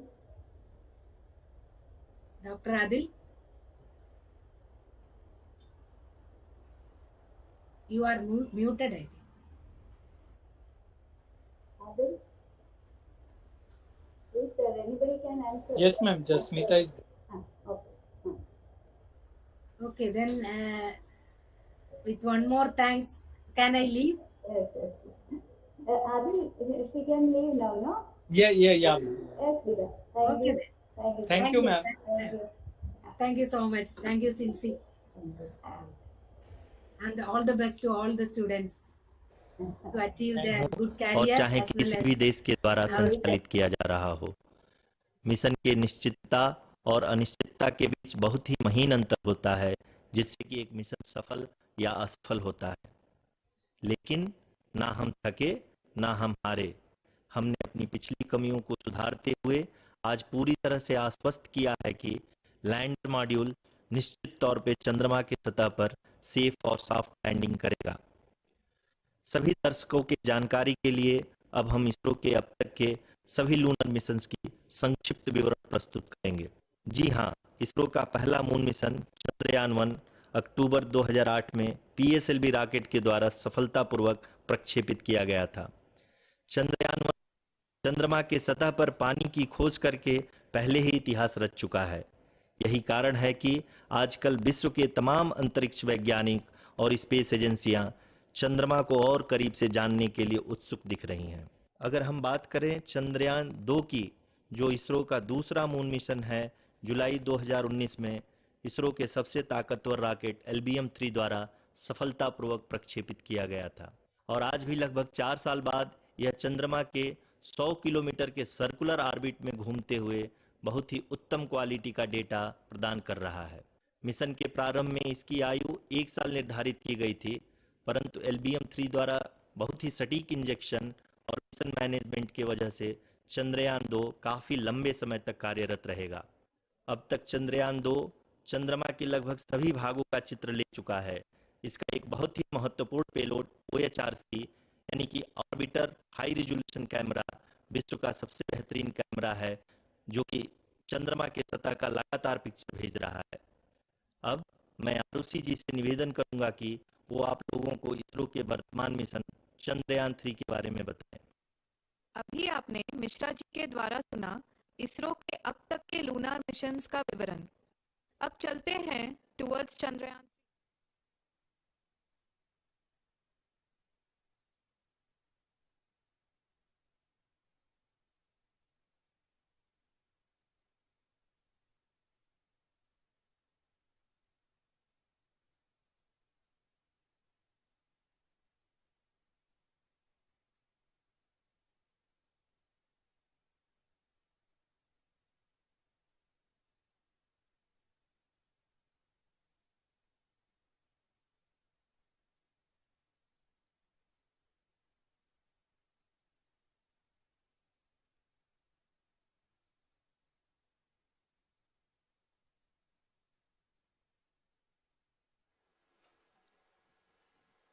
नमस्कार।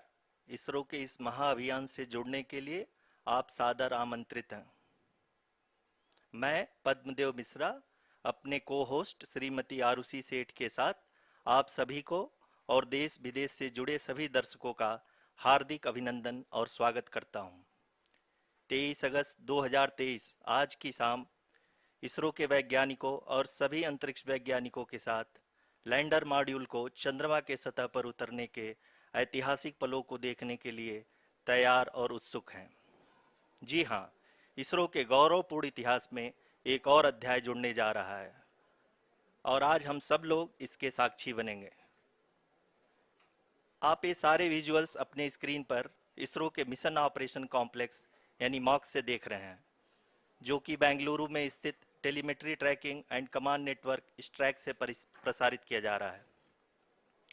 ये visuals आपको power descent के countdown और उस पथ को प्रदर्शित कर रहा है जिस पे चलकर लैंडर आज चंद्रमा के साउथ पोल पे सेफ और सॉफ्ट लैंडिंग करेगा।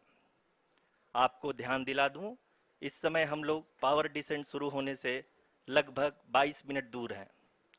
जो दर्शक पावर डिसेंट की यह शुरुआत हम कह सकते हैं कि बहुत ही सटीक और सधी हुई है, जिसमें लैंडर अपने वेगमान को अनुमानित तरीके से घटा रहा है।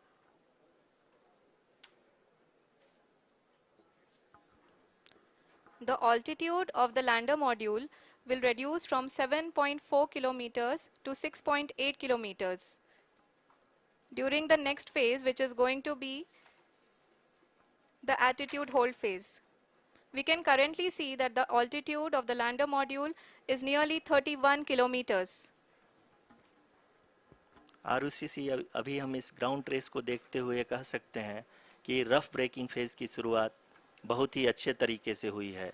आप ये देख सकती हैं कि जो भी प्रोजेक्टेड ग्राउंड ट्रेस है उसी पे अपना लैंडर मॉड्यूल आगे चलते हुए बढ़ रहा है।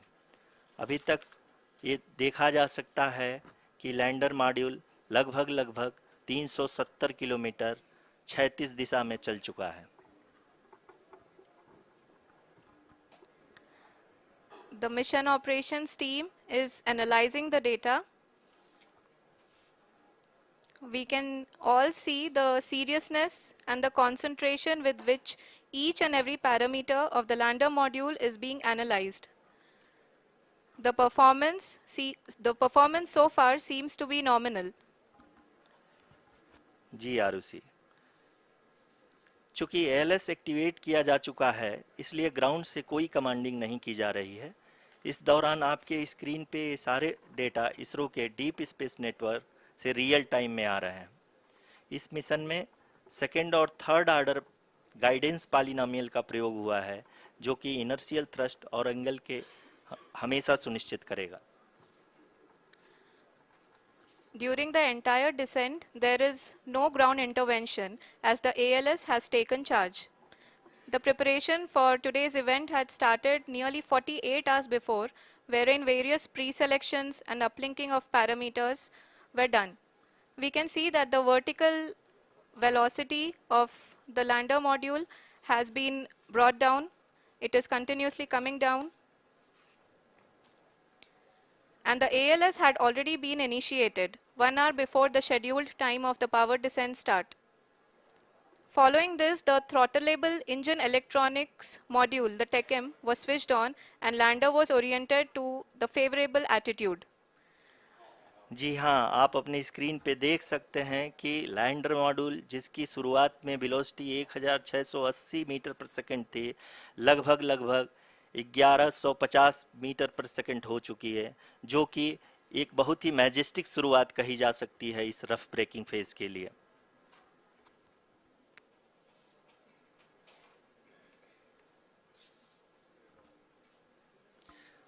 यहाँ पे मैं आपको ये भी बताते चलूँ कि आप अपने स्क्रीन पे देख सकते हैं कि द लैंडर मॉड्यूल का आल्टीट्यूड धीरे धीरे अब कम होता हुआ दिख रहा है, और जो कि एक्सपेक्टेड भी है।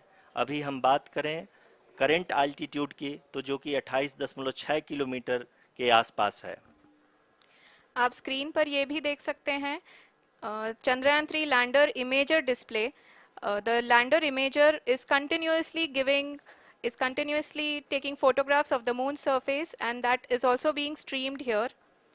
Currently, the horizontal velocity has been brought down and the distance traveled is 574 kilometers. The current altitude is 27 kilometers as can be seen on the screen. जी हाँ, करीब करीब अपने आधे सफ़र को पूरा करते हुए इस रफ ब्रेकिंग फेज में लैंडर बहुत ही आगे की तरफ बढ़ते हुए अपनी ऊंचाई को घटा रहा है। अगर अब बात करें तो लैंडर की ऊंचाई चंद्रमा के सतह से लगभग 27 किलोमीटर से नीचे हो चुकी है, करीब करीब 26.7 किलोमीटर के आसपास है। The next phase after the rough braking phase is the attitude hold phase, which will be for a duration of nearly 10 seconds. The lander will be oriented such that both the altimeters will be looking exactly towards the moon's surface.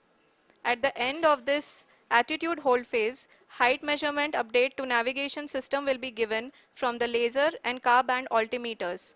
Currently, we are in the middle of the rough braking phase. जी हाँ, अगर हम ध्यान से देखें तो लगभग 8 minute की यात्रा के बाद लैंडर अपनी हॉरिजेंटल वेलोसिटी को लगातार कम करते हुए अपनी ऊंचाई, अभी की ऊंचाई के समय 24 किलोमीटर की ऊंचाई प्राप्त कर चुका है।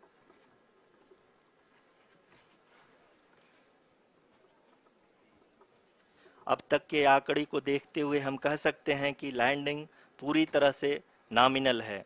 यहाँ पर हम देख सकते हैं कि हॉरिजेंटल वेलोसिटी लगातार कम होती हुई दिख रही है।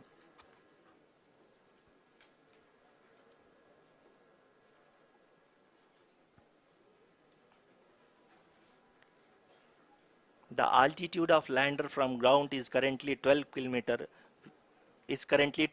kilometer, which is again going to be coming down, and that is expected.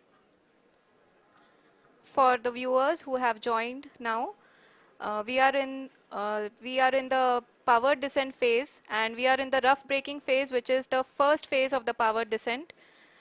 We have currently traveled a downrange of 697 kilometers, and The downrange that has to be traveled during this phase is 713.5 kilometers.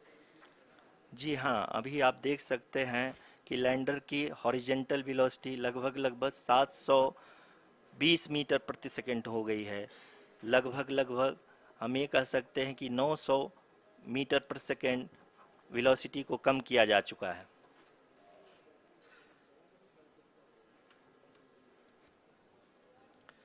At the same time, we can see the altitude of the lander is just 17.8 kilometer from the moon surface, which is going to be around 7.4 at the end of the rough braking phase.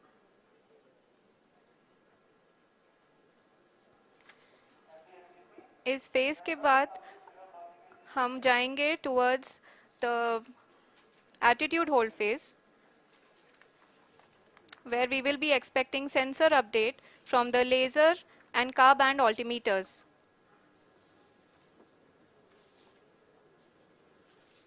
We can see the visualization of the lander module moving towards the moon's surface.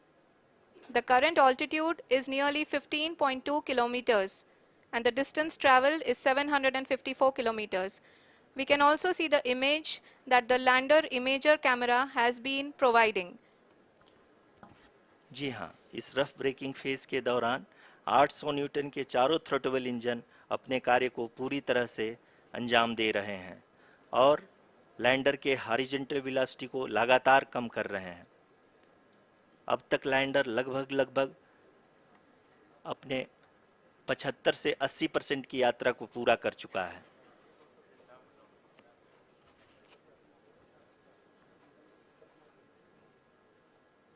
After the rough braking and the attitude hold phase, we shall be having the fine braking phase, which will continue for nearly 3 minutes. The whole phase is being driven by the autonomous landing sequencer and there is no intervention from ground. जी हाँ आरुषि, अभी आप अपनी screen पे देख सकती हैं कि जो करंट आल्टीट्यूड है चंद्रमा के सतह से लगभग 10 किलोमीटर के आसपास है। जी हाँ, हम अपने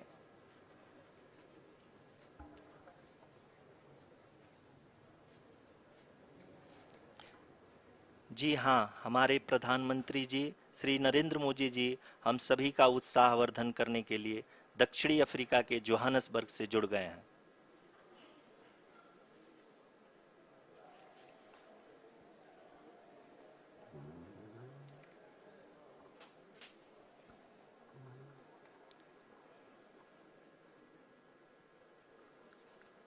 Yes, we are privileged to have with us Honorable Prime Minister of India, Shri Narendra Modi ji, who has joined us from South Africa's Johannesburg to encourage us.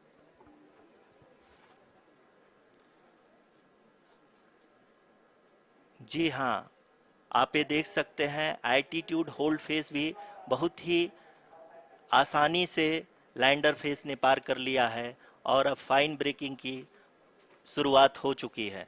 अभी हम ये देख सकते हैं कि लैंडर की ऊंचाई लगभग 5.6 किलोमीटर है, जो कि इस फेज के उपरांत लगभग 800 मीटर हो जाएगी।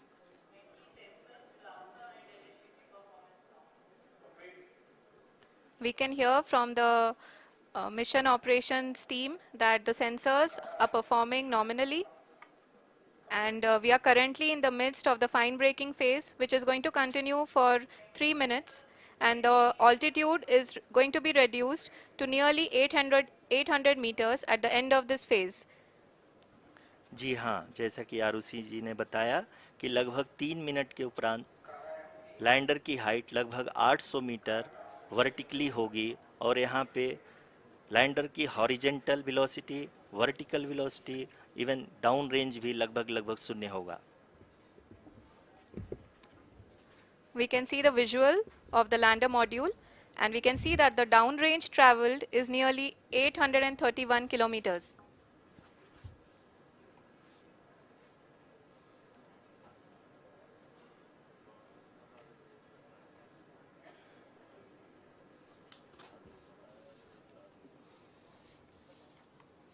जी हाँ, आप अपनी स्क्रीन पे देख सकते हैं कि लैंडर की ऊंचाई अब चंद्रमा के सतह से लगभग 3 किलोमीटर से कम हो चुकी है।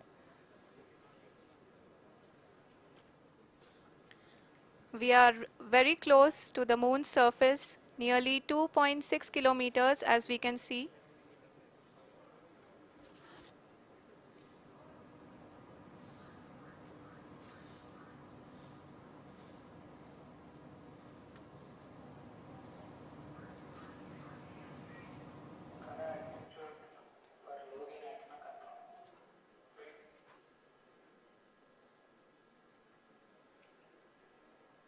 जी हाँ, अभी आप देख सकते हैं कि लैंडर की ऊंचाई लगभग 1 किलोमीटर के आसपास है।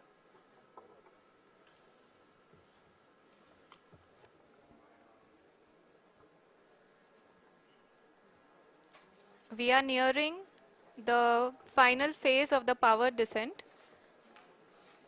which is going to be the vertical descent phase or the local navigation phase. जी हाँ, अब हम फाइन ब्रेकिंग वेव्स के एकदम करीब आ चुके हैं। हाँ, आप तालियों के गड़गड़ाहट से सुन सकते हैं कि हम लोगों ने तीसरे चरण को भी बहुत ही सफलतापूर्वक हासिल कर लिया है और अभी हम वर्टिकल डिसेंट फेज में आ चुके हैं, जिसकी शुरुआत भी बहुत ही अच्छे ढंग से हो चुकी है।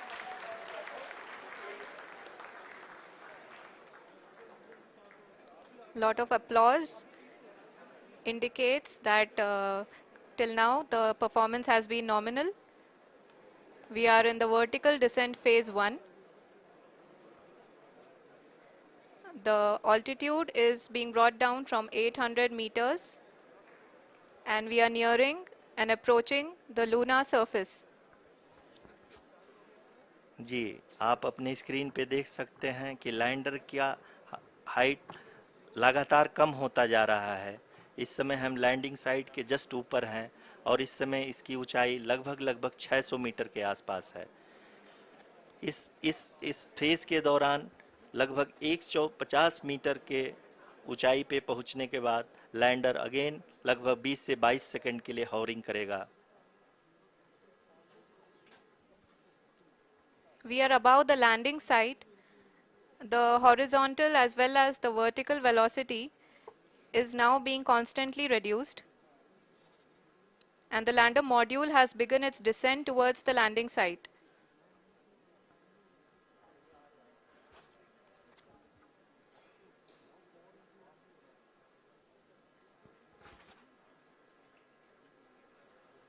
जी हाँ, आप अपने स्क्रीन पे देख सकते हैं ये जो पथ निर्धारित किया गया है, लैंडर पूरी तरह से उसी को ही फॉलो कर रहा है। इस समय हम लगभग 200 मीटर की हाइट से भी कम आ चुके हैं।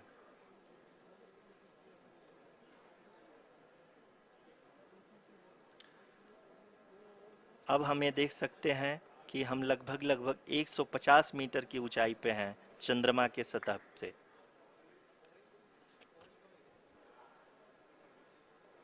We are approaching the vertical descent phase 2, which will have the lander module hovering at nearly 150 meters above ji the हाँ। lunar surface. जी हाँ, आप इस तालियों के गड़गड़ाहट को सुन सकते हैं, जो कि सेकंड हाइब्रिड फेज के कंप्लीट होने के बाद इन सारे वैज्ञानिकों के द्वारा की जा रही है।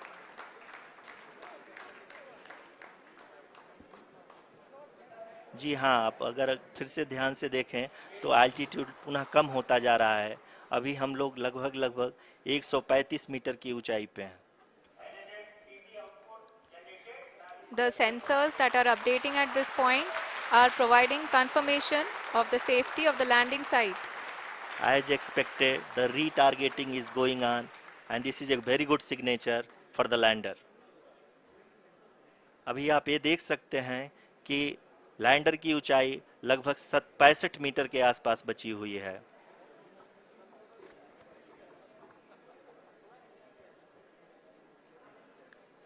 Currently, only 2 engines are now being fired, and we are nearly at zero velocity, vertical and horizontal. We were hovering, and now we are approaching the moon's surface. धीरे धीरे लैंडर की वेगमान को कम किया जा रहा है और हम अब लगभग 50 मीटर से भी कम आ चुके हैं। We can see the Honorable Prime Minister, Shri Narendra Modi ji, who is here to encourage us, and he is critically looking at the visuals.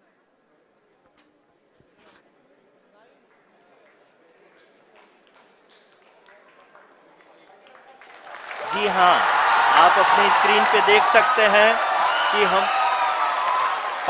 Lander module People are applauding.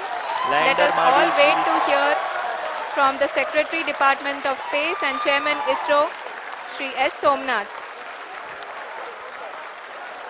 Lander module पूरी तरह से safely और softly चंद्रमा के सतह पे land हो चुका है। ये हम लोगों के लिए बहुत ही गर्व की बात है। हिंदी में एक कहावत है कि चंदा मामा दूर के, लेकिन अब हम ये कह सकते हैं कि चंदा मामा अपने घर के। बहुत ही उम्दा। The hard work of the entire ISRO community has come to fruition. नमस्कार फ्रेंड्स,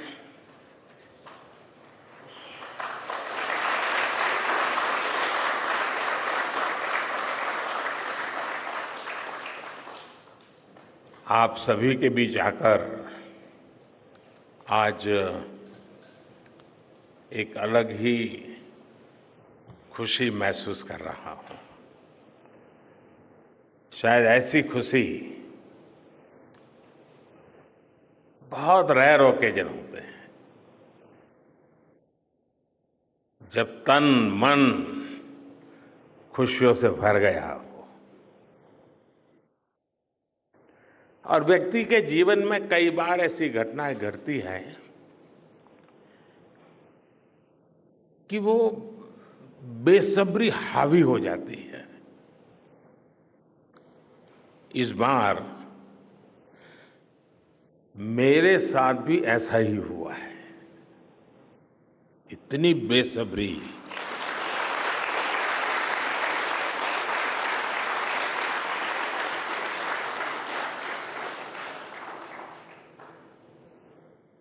मैं साउथ अफ्रीका में था, फिर ग्रीस का कार्यक्रम था तो वहां चला गया, लेकिन मेरा मन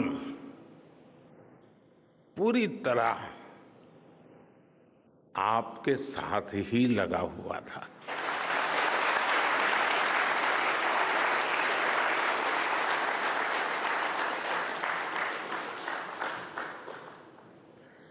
लेकिन कभी कभी लगता है कि मैं आप लोगों के साथ अन्याय कर देता हूं। बेसब्री मेरी और मुसीबत आपकी। इतनी सवेरे सवेरे आप सभी को, और इतना और टाइम, लेकिन बस मन कर रहा था जाऊं आपको नमन करूं। आपको दिक्कत हुई होगी, लेकिन मैं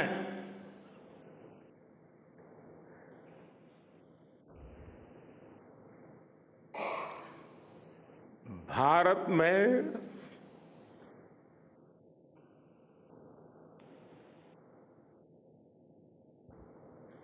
आते ही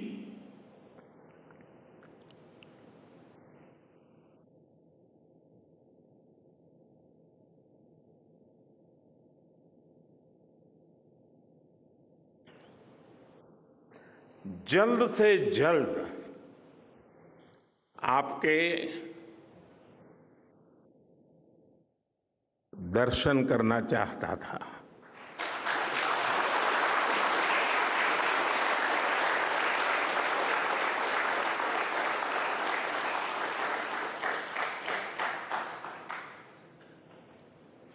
आप सबको सैल्यूट करना चाहता था।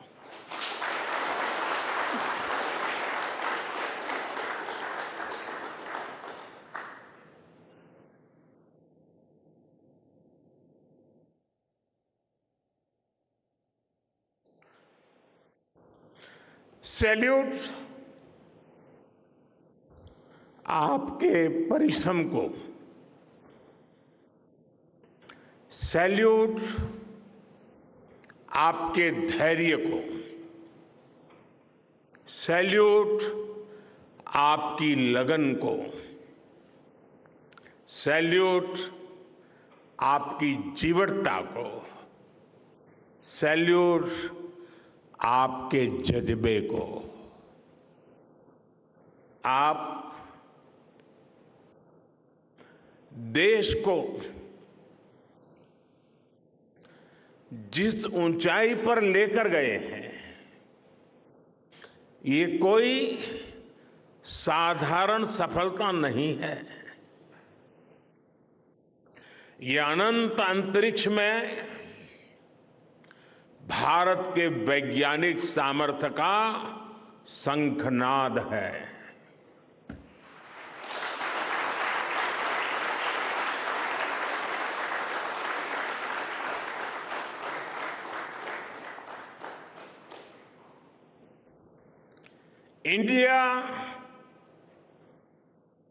India is on the moon.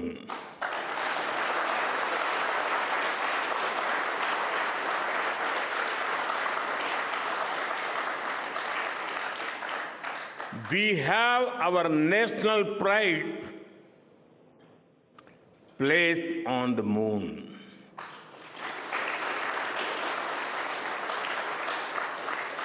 हम वहां पहुंचे जहां कोई नहीं पहुंचा था।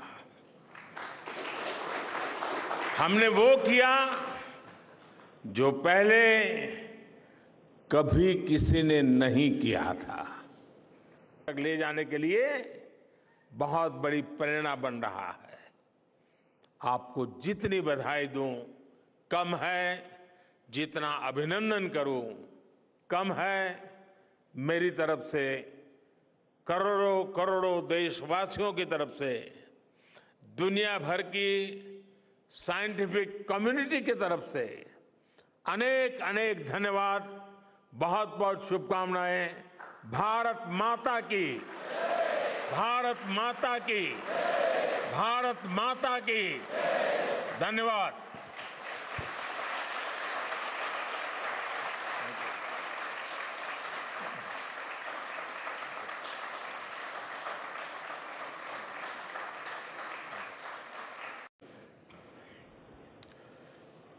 नमस्कार फ्रेंड्स।